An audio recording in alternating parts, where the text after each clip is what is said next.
동방 박사들은 예루살렘에 오기 전에 이미 예수님에 대하여 믿고 있었습니다.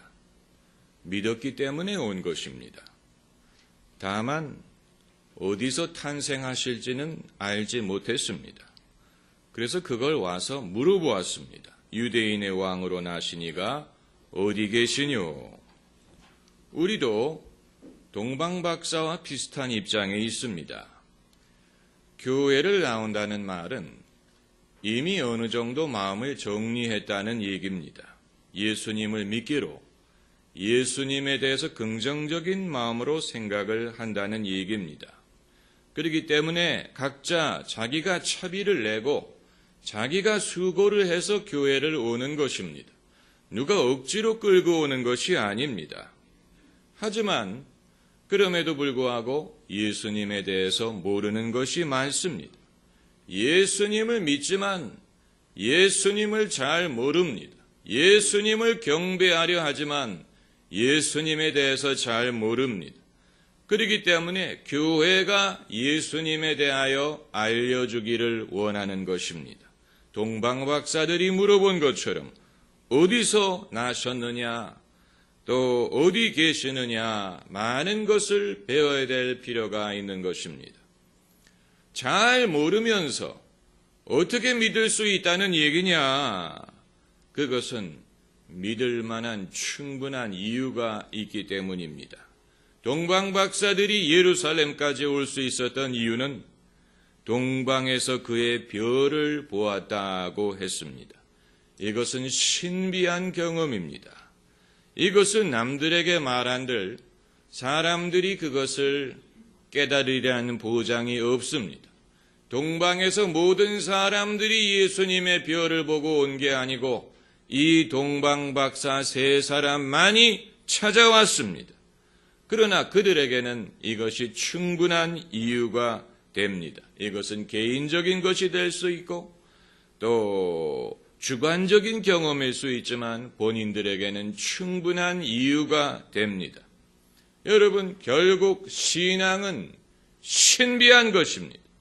우리가 아무리 신앙을 설명하고 합리화하고 연구하고 의논하고 가르친다고 하더라도 신앙에는 신비한 요소가 있습니다. 영적인 요소가 있습니다. 이것이 신앙을 신앙으로 만드는 것입니다. 이것을 배제하면 신앙이 아닌 것입니다.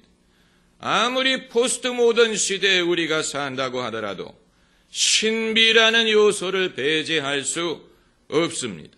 신앙은 신비한 것이고 사람이 신앙을 갖게 되는 동기는 신비한 것입니다. 이것을 느끼는 사람이 있고 느끼지 못하는 사람이 있습니다. 사울이 다메섹으로 가는 도중에 부활하신 예수님이 그에게 나타나셨습니다. 사울아, 사울아, 어찌하여 내가 나를 핍박하느냐라고 물어보셨는데 이것은 사울의 일생일대의 사건입니다. 그를 사도 바울로 만든 위대한 사건입니다. 그런데 사울의 일행은 부활하신 예수님을 보지 못했습니다. 사울만이 예수님을 보고 예수님의 음성을 들었습니다. 그 이유가 무엇이냐? 사울이 남들보다 더 신비주의적인 경향이 있기 때문이냐? 그렇지 않습니다. 사울은 합리적인 사람이요. 그는 학자요, 변론가요, 남자요, 행동하는 사람입니다. 그가 이런 경험을 할 줄 기대하지 않았습니다. 그러나 사울에게 이러한 일이 발생을 하고 그의 일생을 뒤바꾸어 놓았던 것입니다. 여러분, 지식과 믿음은 비례하지 않습니다. 알기 때문에 믿는 게 아닙니다. 그 반대입니다. 믿기 때문에 알게 됩니다. 만일 지식과 믿음이 비례한다면 신학교 교수님들, 신학자들, 종교학자들이 제일 믿음이 좋을 것입니다마는 실제로는 그렇지 않습니다. 만일 지식과 믿음이 비례한다면 본문에 나오는 서기관들이 제일 믿음이 좋을 것입니다. 왜냐하면 그들은 동방박사들이 모르는 것을 알고 있었습니다. 예수님이 어디서 태어나실 줄 알고 있었습니다. 그러나 서기관들은 아기 예수를 찾아가서 경배하지 않았습니다. 모르는 동방박사들이 물어서 갔습니다. 학생이 스승보다도 더 믿음이 좋을 수 있다는 가능성이 여기에 있는 것입니다. 다만 결정적인 순간에 알려주는 사람이 필요합니다. 만일 예수께서 어디서 탄생하실지를 알려주는 사람이 없었다면 동방박사들의 순례는 무의로 돌아갔을 것입니다. 마찬가지로 우리도 결정적인 순간에 우리의 중요한 질문에 대해서 답해주는 사람이 있어야 우리의 신앙이 완성될 수가 있지. 만일 적절한 답을 얻지 못한다면 우리도 신앙이 도중에 중단될 수가 있습니다. 우리에게는 많은 질문이 있습니다. 그리스도인이라고 해서 질문이 없는 게 아닙니다. 오히려 믿기 때문에 질문이 생깁니다. 성경을 하나님의 말씀이라고 믿지 않는 사람은 성경이 어떻게 기록되었느냐를 묻지 않습니다. 성경을 하나님의 말씀이라고 믿기 때문에 성경이 어떻게 기록되었는지에 관심을 갖는 것입니다. 누가, 언제, 어떻게, 왜 성경을 기록했느냐 알고자 하는 것은 성경이 하나님의 말씀이라고 믿기 때문인 것입니다. 또 하나님께서 우주 만물을 창조하셨다고 믿지 않는 사람은 우주의 기원에 대하여 궁금하게 생각하지 않습니다. 늘 있었던 것이고 늘 있는 것이지 굳이 언제 어떻게 생겼는지 알 필요가 있느냐. 불교의 우주관과 비슷하지요. 하지만 기독교 신앙에 노출된 서구 문명이 천문학을 발전시킨 것입니다. 그래서 우주가 빅뱅에서 시작됐다는 이론을 만들고 신의 입자라고 부르는 힉스를 발견하기에 이르렀습니다.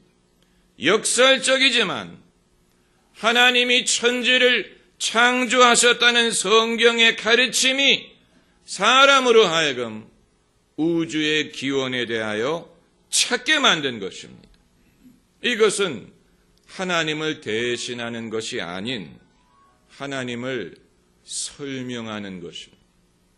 하나님을 대신하는 것이 아닌 하나님을 설명하는 것입니다. 본인들이 그것을 인정하든 인정하지 않든 또 하나님이 사람을 창조하셨다는 성경의 가르침에 노출된 서구인들이 진화론을 만들었습니다. 여러분, 진화론자들은 진화론이 하나님을 배제한다고 생각할지 몰라요. 하나님 없이 인간의 기원을 설명할 수 있다고 쾌재를 부를지 모르지만 저는 늘 궁금하게 생각하는 것이 왜 진화론자들은 진화론이 하나님을 배제한다고 생각하느냐 하는 거예요. 왜 진화론이 하나님을 배제한다고 생각을 하느냐. 하나님이 인간을 6일 만에 창조하셨다고 성경이 기록하고 있는데 진화론의 순서와 하나님의 창조의 순서가 일치하는 것 같지 않습니까?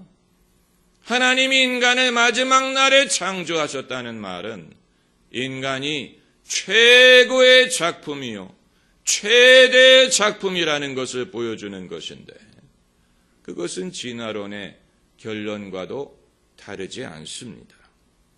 여러분, 우리의 질문에 대한 해답을 제공하는 사람들이 반드시 우리의 믿음까지 공유하는 것은 아니에요. 동방박사의 질문에 해답을 제공한 서기관들이 동방박사들과 같은 믿음을 공유하지는 않았습니다. 따라가서 예수님 경배하지 않았습니다. 적대적이었습니다. 그럼에도 해답을 제공할 수 있었습니다. 옛말에 모든 길은 어디로 통한다고 했습니까? 로마로 통한다고 한 것처럼 모든 지식은 예수 그리스도에게로 통합니다. 진리를 찾는 모든 탐구는 예수님께로 통합니다. 왜냐하면 예수님이 진리이시기 때문에. 마치 사랑을 찾는 모든 탐구는 하나님께로 통하는 것처럼 하나님이 사랑이시기 때문에 사람이 사랑을 찾고 또 찾다 보면 결국은 하나님께로 나아가게 되는 것처럼 사람이 진리를 찾고 또 찾으면 결국은 예수님께로 나아가게 되어 있습니다. 모든 지식은 예수 그리스도께로 통합니다. 오만한 주장이다라고 생각하는 사람이 있을지 모르겠습니다만은 이것은 저의 확신입니다. 믿지 않는 사람은 많이 알기 때문에 믿지 않는 게 아니고 충분히 알지 못하기 때문에 믿지 않는 것입니다. 섣불리 알기 때문에 믿지 않는 것입니다. 모든 지식이 예수 그리스도께로 통한다는 한 가지 예만을 말씀을 드리겠습니다. 이건 제가 스스로 깨달은 것입니다. 니체의 유명한 발언이 있지요. 신은 죽었다. 그는 신은 없다라고 말하지 않고 신은 죽었다라고 말했습니다. 그것처럼 반신앙적이고 무신론적인 발언은 없는 것처럼 보이지만 그러나 니체가 그 발언을 통해서 말하고자 했던 것은 인간의 명분을 하나님으로부터 찾으려는 시대는 끝났다라는 말을 하고자 했던 것입니다. 인간의 명분을 하나님으로부터 찾으려는 시대는 끝났다. 다시 말하면 하나님이 하라고 하시기 때문에 하고 하나님이 하지 말라고 하기 때문에 하지 않는 그런 시대가 아닌 사람이 스스로 이유를 찾아야 되는 시대가 도래했다라는 말을 하고자 했던 것입니다. 그건 인간이 성숙해졌다, 어른이 되었다는 주장을 하는 것인데 니체가 알았는지 몰랐는지 알 수 없고 또 동의할지 동의 안 할지 알 수 없지만 그것이 원래 하나님의 의도입니다. 하나님의 원래 의도는 우리가 유아적이지 않고 성숙하고 어른이 되는 것입니다. 고린도전서 13장에 내가 아이였을 때는 말하는 것이 아이와 같고 생각하는 것이 아이와 같다가 장성한 자가 되어서는 아이의 일을 버렸노라 라고 했는데 이처럼 인간을 장성하게 만드는 것이 무엇입니까? 사랑이. 그래서 고린도전서 13장 사랑장에 내가 장성한 자가 되어서는 아이의 일을 버렸노라 라고 말한 것입니다. 이건 2000년 전에 사도 바울이 한 말입니다. 율법에 이끌려 맹종하는 인간이 아닌 사랑에 이끌리는 자유한 인간, 사랑에서 이유를 찾는 인간, 이것이 사도 바울이 제시한 참 성숙한 그리스도인의 모습이에요. 2000년 전에 사도 바울이 이와 같은 진리를 제시했습니다. 그러나 인류는 그것을 이해했을지는 모르지만 그것을 실천할 준비는 아직 되지 않았습니다. 많은 세월이 지나고 많은 것을 깨닫고 뉘우치고 그리고 비로소 바울이 말하고자 했던 것이 무엇인지를 알 듯 말 듯한 시대가 되었습니다. 아직도 사람들은 사랑에 의해서 자기가 스스로 이유를 찾는 삶보다는 누군가가 나에게 이렇게 해라, 저렇게 해라, 이렇게 하지 말라, 저렇게 하지 말라라고 가르쳐주는 것에 더 익숙하고 더 그것이 편하고 더 그런 삶이 책임을 지지 않고 또 자기가 결정하지 않아도 되는 것이기 때문에 더 그것을 편하게 생각하는 사람들이 많이 있습니다. 지금도 마찬가지입니다. 민주주의가 존재하는 것은 성숙한 인간이에요. 스스로 판단할 수 있는 인간이에요. 그러나 민주주의를 우리가 이루었을지는 모르지만 그것을 감당할 만한 책임 있는 인간은 아직 요원합니다. 성경이 말하는 참된 그리스도인의 모습, 2000년 전에 말한 것은 아직도 요원합니다. 그렇기 때문에 우리가 입으로는 은혜를 말하지만 실제로는 율법적으로 삽니다. 율법적인 데에서 이유를 찾습니다. 율법적인 데에서 삶의 동기를 찾습니다. 신앙생활을 율법적으로 합니다. 하나님을 율법적으로 생각하고 두려워합니다. 만일 우리가 갖고 있는 하나님관이 사람에게 잔소리를 하고 막대기와 채찍으로 사람을 야단치고 벌 주시는 하나님이라면 그런 하나님과는 죽었습니다. 예수 그리스도께서 증거하신 하나님은 그런 하나님이 아니었어요. 하나님은 사랑이시다라고 했고 하나님이 세상을 이처럼 사랑하셨다라고 했고 누가 우리를 정죄하리요? 그리스도 예수 안에 있는 하나님의 사랑으로부터 누가 우리를 끊으리요? 라고 했습니다. 여러분, 잘못된 하나님관이 죽어야 바른 하나님을 알게 되는 것인데 제가 말씀드리는 것은 모든 지식이 예수 그리스도께로 통한다는 하나의 예를 말씀드린 것입니다. 사람은 그러므로 무엇을 배우는 것을 두려워할 필요가 없습니다. 그걸 지식이 많아지면 신앙에 방해가 될까? 그렇지 않습니다. 아직 신앙이 뿌리가 깊지 못하기 때문에 그런 것입니다. 모든 진리는 하나님께로 예수 그리스도께로 통합니다. 그렇다고 모든 사람이 예수 그리스도께로 가는 것은 아닙니다. 왜 지식을 추구하는 사람이 다 예수 그리스도께로 나가지 못하느냐? 그릇된 질문을 하기 때문입니다. 동방박사들의 질문, 유대인의 왕으로 나신 이가 어디 계시뇨? 이것이 바른 질문입니다. 이 사람들이 바른 질문을 했습니다. 이게 제일 중요한 질문입니다. 예수님이 어디 계시뇨? 예수님이 어디 계시느냐? 이것이 제일 중요한 질문입니다. 인생의 지름길을 찾는 비결이 여기에 있습니다. 왜 누구는 지름길을 찾아서 직행을 하고 누구는 지름길을 알지 못하여 방황하며 사느냐? 무엇을 추구하고 무엇을 알고자 하느냐에 좌우되는 것입니다. 동방박사들처럼 제일 중요하고 핵심적인 질문을 하는 사람들은 직행을 합니다.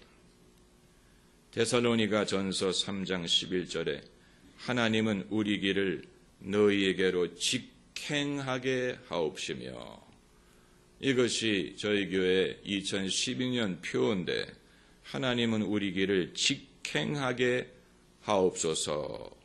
어차피 갈 길이라면, 피할 수 없는 길이라면, 옳은 길이라는 것을 믿는다면 직행해야 되지 않겠습니까? 참 반가운 신도요, 다 이리 와서 베들레헴 성내에 가 봅시다. 저 구유에 누인 아기를 보고 엎드려 절하세, 엎드려 절하세, 구세주 났네. 할렐루야. 기도하십시다.